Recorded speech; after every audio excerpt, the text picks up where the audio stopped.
should we? Joining us now for Labour, Shadow Financial Secretary, James Murray. Hi, it's good to see you. Thanks for joining us on the programme. How concerned should we be about what happened at the Palace last night? Well, I think we need to find out exactly what happened, and obviously security is paramount, particularly around an event like this where we're going to have world leaders from around the globe coming to London for the coronation. The security is absolutely, central to what's going on. On the way here to the studio this morning, you can see some of the security getting in place, and we need to support the security services to do their job.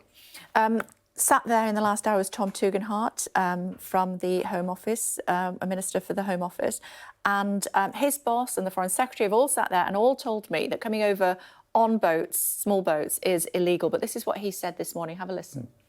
There are legal ways in which those who have a justified reason for asylum in the United Kingdom can take it, and they really should not be empowering people traffickers or organised crime groups by using illegal means. Of course, it's not illegal, though, is it?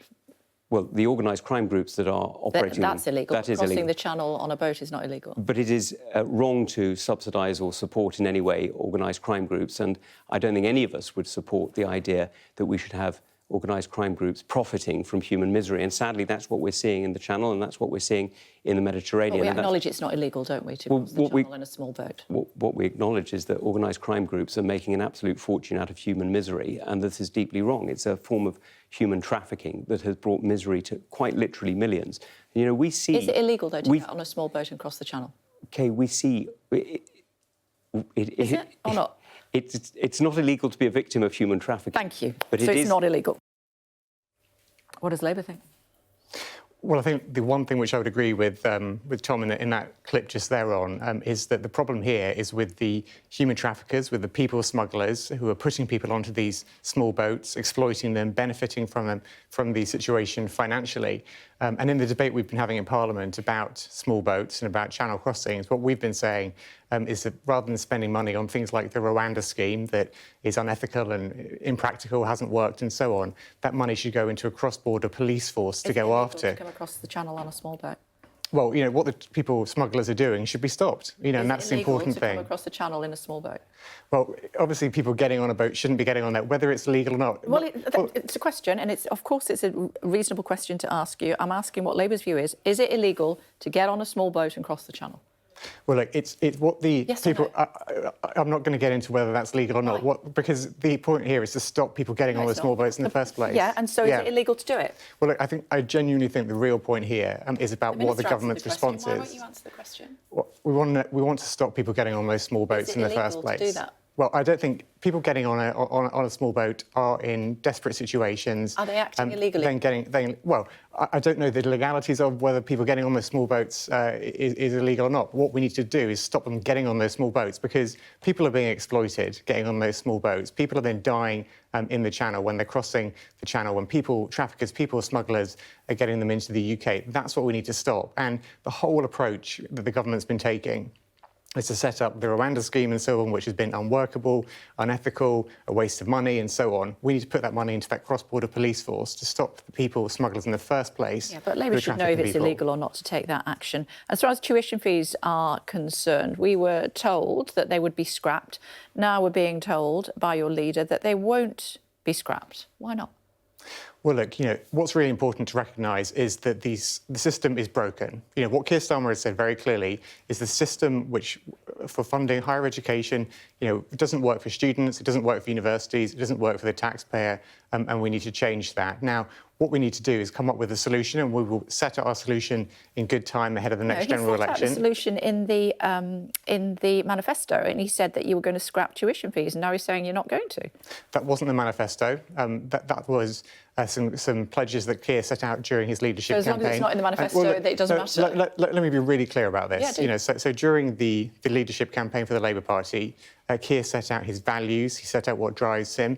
None of that has changed, whether that is making the economy fairer, whether it's tackling climate change, or whether it's restoring public services and so on. What has changed in the last 3 years is the world. The world has changed in the last 3 years. The Tories have crashed the economy. If we won a government at the next election, we would inherit a mess economically. We need to make sure that anything we set out in our manifesto ahead of the next general election is practical, fully costed, fully funded and deliverable, and is a long-term solution rather than more sticking plaster politics. Are you sure it wasn't in the Labour manifesto? Well, we haven't got a manifesto. 2019 Labour manifesto, are you sure it wasn't in there? 2019 is history. You know, we're talking about what the manifesto would be going into the next what election. he says in 2019 doesn't matter?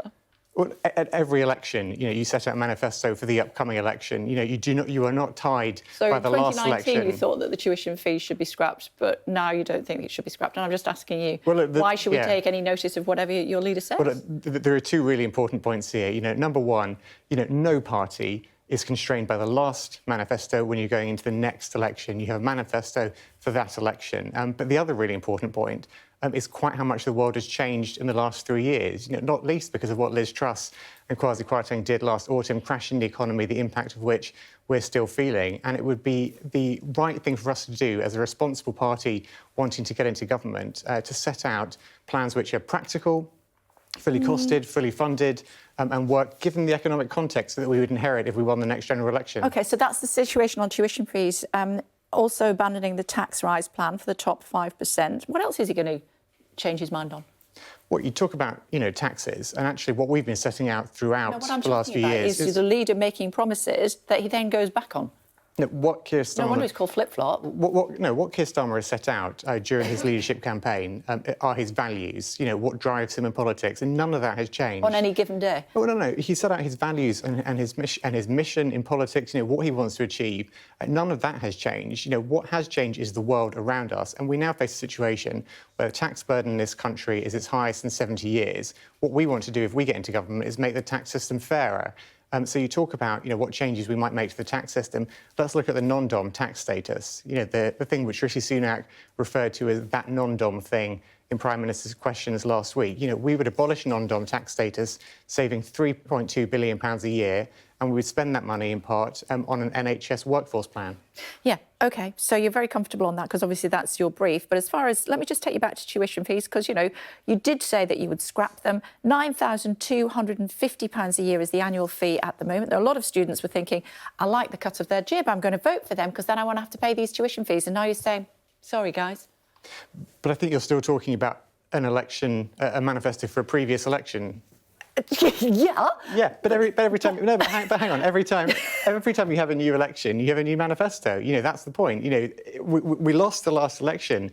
You know, it wasn't on scrapping tuition fees. So that's the 2019 election. That's history. The point is you can't be trusted, and you U-turn as much as a U-turn thing. You know, I think people would expect our party, if we, having lost the last general election, you know, by a substantial margin, to say, look, that manifesto, that approach, what we did in 2019 was not what the British people want. And going into the next election, presumably next year, we need to set out our manifesto for the Times, under Keir Starmer, what we would do if we won the general election next year. I wonder how quickly you'll change your mind on that one. Well, look, what we're being really careful to do is make sure that anything we put into the manifesto ahead of the next general election is fully costed, fully funded, Did you not do that practical. In 2019? Well, look, we're talking about the election which will be coming up next year. We're under Keir Starmer's leadership. We have, you know, I know from the shadow treasury point of view that we are really ruthless about making sure anything we promise is fully costed, fully funded, that it's a long-term solution rather than a sticking plaster. And those will be our driving principles going into the next manifesto.